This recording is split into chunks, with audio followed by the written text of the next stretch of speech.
Is equals to V1 minus V2 by 4, इस तरह से आपको लिखना होगा। अब इसमें आप देखें, इसमें किस तरह से लिखोगे, इसको हायर मान के लिखना होगा, that means V1 minus 0 divided by 2।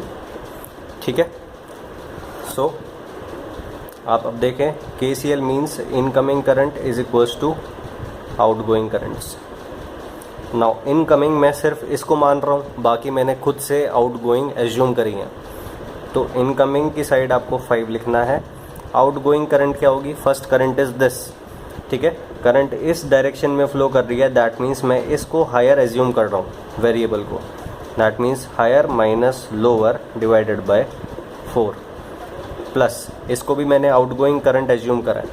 ठीक है, सो V1 minus 0 divided by 2।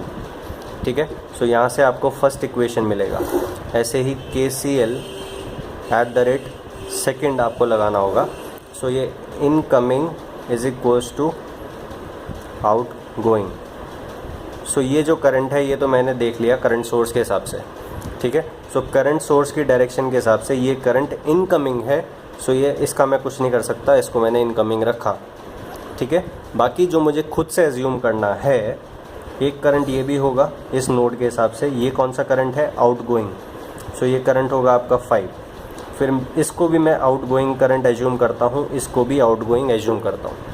Now इस करंट का इक्वेशन अगर आपको लिखना है, देन ये हायर होगा, ये लोअर होगा, because in a resistor current flow from higher to lower potential. इसलिए कैसे लिखना होगा, plus V2 minus V1 divided by 4।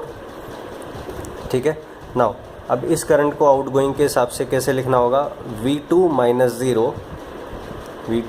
0 divided bye 6। सो ये आपका सेकंड इक्वेशन आएगा। 2 variables 2 equations can be solved, and फिर से वही आएगा, V1 is equals to 40/3 and V2 is equals to 20। Now इसी क्वेश्चन को मैं एक और तरह से कर सकता हूँ, वो क्या है, a current source in parallel with a resistance can be transformed into a voltage source. ठीक है, a current source in parallel with a resistance can be transformed into a voltage source. So that means मैं source transformation से भी कर सकता हूँ, और source transformation से कुछ ना कुछ सिंप्लीफिकेशन तो एटलीस्ट कर ही सकता हूँ। बट ध्यान रखना कि जब भी आप कोई एनालिसिस करते हो, फॉर एग्जांपल अगर आपको V1 वोल्टेज चाहिए एंड V2 वोल्टेज चाहिए, तो ऐसा मत करना कि एनालिसिस करते वक्त ये नोट्स ख़त्म हो जाए। ठीक है, एनालिसिस करते टाइम ऐसा नहीं होना चाहिए कि ये नोड ख़त्म हो जाएगा। ठीक है, क्यों, बिकॉज इन नोड्स पे वोल्टेजेस क्या हैं वो आपको निकालना है। सो इन नोड्स को छेड़ना नहीं है, बाकी किसी को भी छेड़ लो आप। ठीक है, नाउ ये फर्स्ट नोड है, ये आपका सेकंड नोड है। ठीक है, now first and second node के हिसाब से, ठीक है, अगर आप देखो तो current source in parallel to 4 ohms, that means 5 × 4, that means 20 volt का रेजिस्टेंस होगा in series with 4 ohms। So ये फर्स्ट है, ये सेकंड है।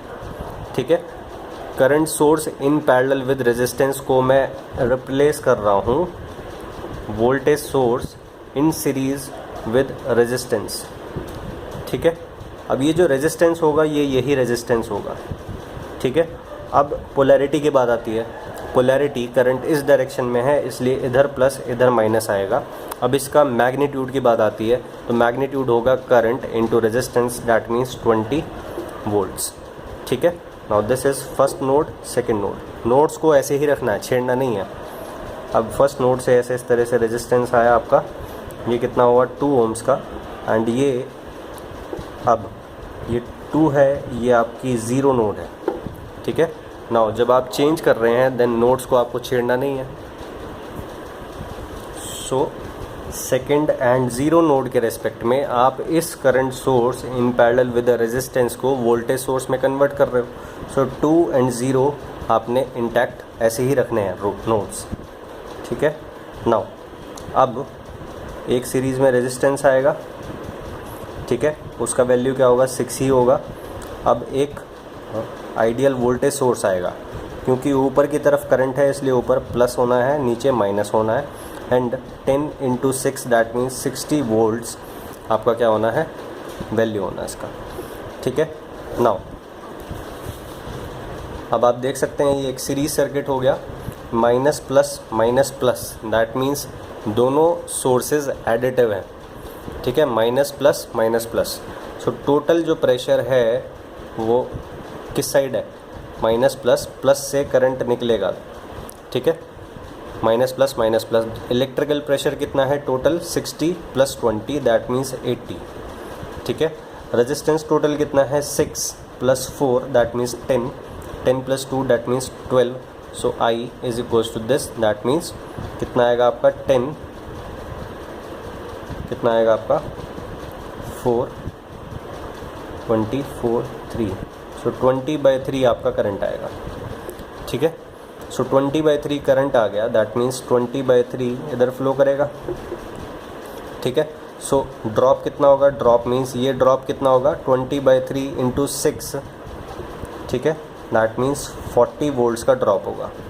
नाउ अगर यहाँ ज़ीरो पोटेंशियल है, ये माइनस से प्लस कितना राइज हुआ 60 वोल्ट, तो यहाँ कितना पोटेंशियल होगा 60। ठीक है, नाउ यहाँ 60 है, यहाँ से यहाँ पे 40 का ड्रॉप हुआ, दैट मीन्स यहाँ कितना हो जाएगा 60 से 40 का ड्रॉप होगा, that means 60 - 40 that means 20 volts.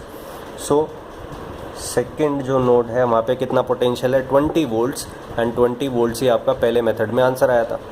ठीक है, ऐसे ही यहाँ जो पोटेंशियल होगा आप ये देखें कि ये कितना है, यहाँ करंट आपका फ्लो करेगा दैट इज़ 20/3, और ड्रॉप कितना होगा 20/3 × 2 दैट मीन्स 40/3।